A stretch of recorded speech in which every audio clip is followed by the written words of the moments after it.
A very good morning to student. Myself Subham Singh. I am your English teacher from your school, Saint HPKP. Yesterday I given you the work of the previous lesson question answer, and now today I am just going to explain the next lesson section B, second unit second, and lesson number B, Rani Khet gifts. This lesson was written by the famous writer Rudrani Ghosh. I just want to explain that what he had told in this lesson. In this lesson, he just want to show there's the beautiful place of the Rani Khet, which is situated in the beautiful hill station in Uttarakhand, besides the Nainital. It was a very beautiful place, and Rudrani Ghosh just want to explain and explore the beauty of the Rani Khets in from these lines and from these lesson. मतलब ये जो lesson है रानी खेत gift, ये रुद्रानी घोष ने लिखा हुआ है, रुद्रानी घोष द्वारा लिखा गया लेसन है।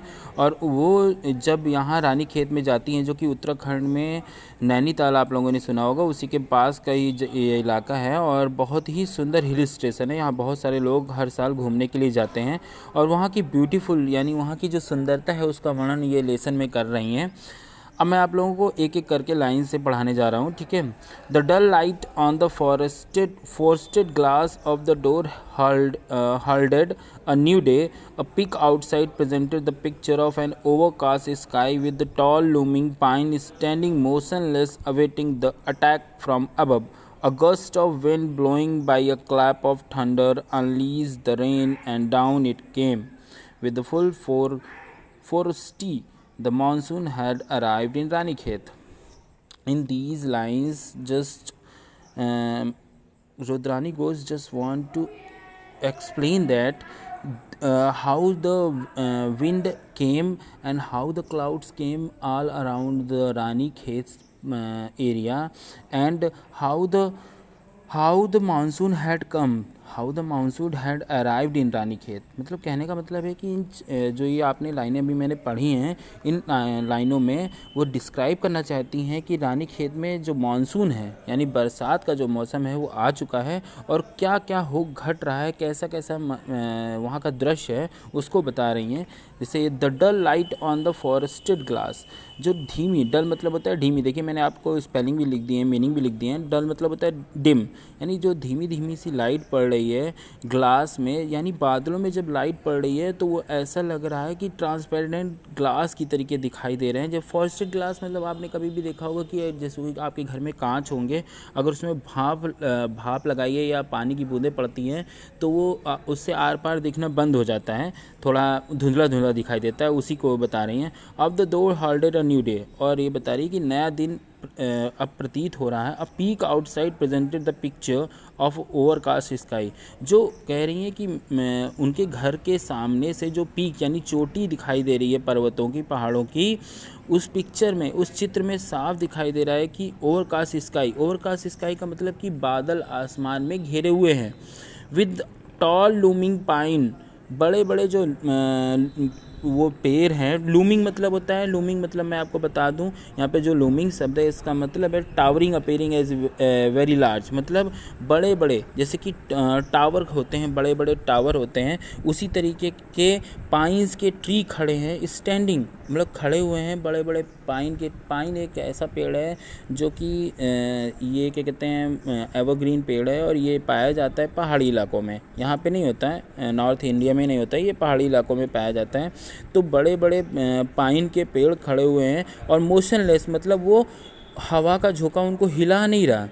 Awaiting the attack from above, और वो इंतज़ार कर रहे हैं किसका, हवा के झोंके का इंतज़ार कर रहे हैं। August of wind followed by clap of thunder, और किसका इंतज़ार कर रहे हैं, वो इंतज़ार कर रहे हैं हवा के झोंके का, हवा के झोंके का, कि एक हवा का बहुत तेज़ झोंका है और उसके साथ क्या है thunder of clap of thunder मतलब बिजली जो है जब बादलों में कड़कती है तो वो भी जब बादल हवा चलेगी और बादल हिलेंगे इधर उधर जाएंगे तो बिजली भी कड़केगी. Unleashed the rain and down it came with full ferocity. और फिर उसके बाद बरसात का वो इंतज़ार कर रहे हैं कि पानी की बूंदें उन पे गिरें और उनको जो उन पे धूल वगैरह जमी है वो साफ़ हो जाए. द मानसून हैड अराइव्ड इन रानीखेत.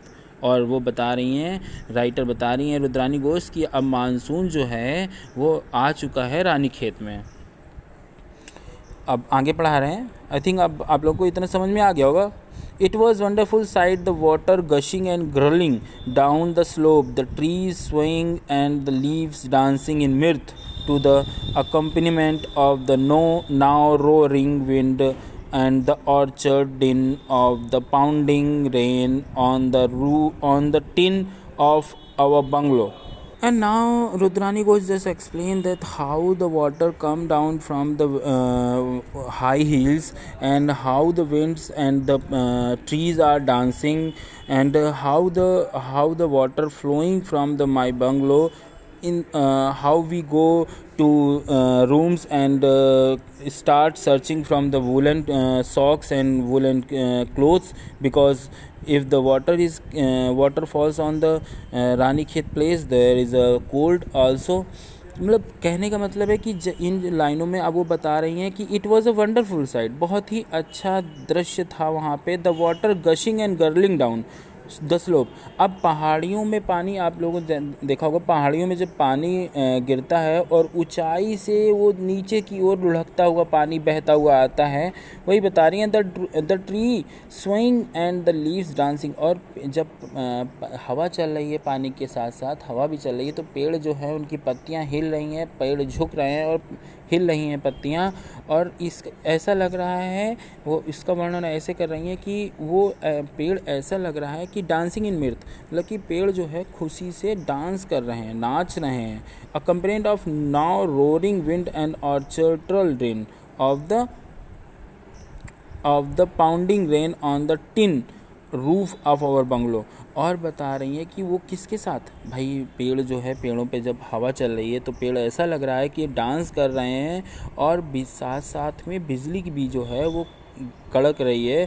तो उसकी आवाज़ के साथ साथ मेरी छत पे बता रही है मेरा बंगलो जो है उसकी छत पे टीन पड़ी हुई है. टीन आप जानते हैं छत पे जैसे कि आगे की ओर लोग बना देते हैं बैठने उठने के लिए. वहाँ पे टीन रखते हैं.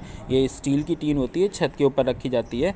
तो उस टीन पे जब पानी पड़ रहा है तो वो भी आवाज़ कर रहा है. We had to dive inside for our woollen and socks. और हम लोग अंदर जा रहे हैं दौड़ के किसके लिए?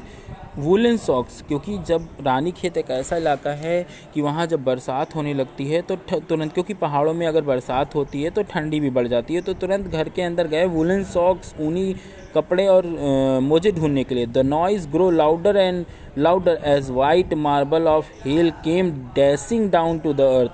अब क्या हो रहा है? अब ये बता रहा है कि नॉइज़ जो था वो तो तेज़ और तेज़ होता चला गया. मतलब लाउडर एंड लाउडर तेज़ होता गया और तेज़ होता गया एज वाइट मार्बल. क्योंकि वाइट मार्बल ऑफ हेल्स मतलब जो अभी तक बारिश हो रही थी अब ओले पड़ने लगे. हेल मतलब छोटे छोटे जो होते हैं पत्थर के टुकड़े जो होते हैं जिसे हम बोलते हैं यहाँ पे पत्थर वगैरह, लेकिन वो वहाँ पे हेल्स बोले जाता है. रेन हेल्स होते हैं. वो ओले पड़ने लगे और जब वो पड़ रहे हैं टीन में तो बहुत तेज़ आवाज़ आ रही है और उसके साथ ऐसा लग रहा है कि संगमरमर के सफ़ेद सफ़ेद पत्थर गिर रहे हैं. It rained instantly for a couple of hours. और लगातार इंस्टेंटली मतलब कंटिन्यूस होता है. लगातार लगभग 1 घंटे बरसात हुई. एंड द सडन काम डिसेंट ओवर द हिल्स. और 1 घंटे बरसात के बाद जो हिल्स यानी पहाड़ी का इलाका था थोड़ी देर के लिए शांत हो गया. काम मतलब शांत हो जाना. The distance mountain could no longer be seen and neither was the winding pathway at the foot of our hillock visible. The temperature had dropped considerably and the cloud had come down from the heavenly above. अब बता रहे हैं कि distance mountain, जो दूर के पर्वत थे अब ज़्यादा पहले दिख रहे थे, अब मौसम में इतनी तेज़ बरसात हो रही है कि दूर के पर्वत भी दिखाई नहीं दे रहे हैं।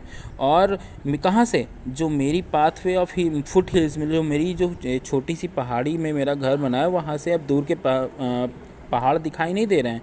द टेम्परेचर हैड ड्रॉप्ड, और जो तापमान है, पानी बरसने के बाद तापमान जो है लगातार नीचे की ओर गिर रहा है। And the clouds had come down from the heavenly above, और जो बादल हैं वो और ऊपर की ओर उठ रहे हैं। टू विजिट अस, हमसे मिलने के लिए आ रहे हैं। स्टूडेंट, जैसे कि आप लोग देख रहे हैं कि मैं जब एक्सप्लेन करता हूँ तो टोटली मैं इंग्लिश में भी आपको एक्सप्लेन कर सकता हूँ, लेकिन आई थिंक सो अगर मैंने टोटल इंग्लिश में आप लोग को बताया तो आप लोगों को ज़्यादा ये समझ में नहीं आएगा। इसलिए मैं पहले कोशिश करता हूँ कि पहले 4, 5 या 6 लाइनें पढ़ के उसको इंग्लिश में एक्सप्लेन करके फिर आपको 1 बाय 1 लाइन का अर्थ बताता हूँ, जिससे कि आपको अच्छे से समझ में आए। अगर आपको अभी भी कोई प्रॉब्लम है तो बताइएगा, मैं फिर से एक्सप्लेन कर दूँगा।